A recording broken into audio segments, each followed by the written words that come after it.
एक जंगल में एक चालाक लोमड़ी रहा करती थी। गर्मियों के दिन थे और वह भूख से परेशान होकर जंगल में भटक रही थी। बहुत देर जंगल में भटकने के बाद लोमड़ी को एक खरगोश मिला।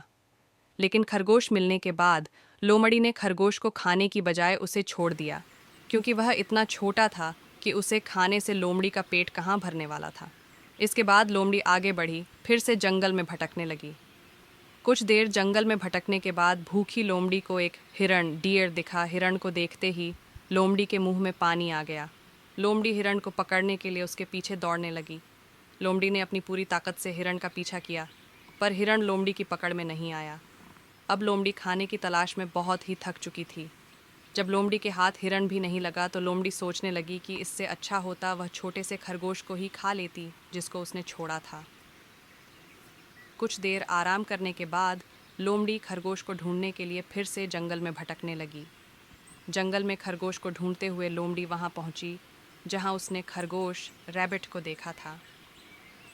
लेकिन लोमड़ी को वहां खरगोश नहीं दिखा। थक हार कर लोमड़ी को अपनी गुफा में लौटना पड़ा, जिसके बाद कई दिनों तक भूखी लोमड़ी अपनी गुफा में भूखा रहना पड़ा और बहुत दिन बीत जाने के बाद लोमड़ी को खाना मिला।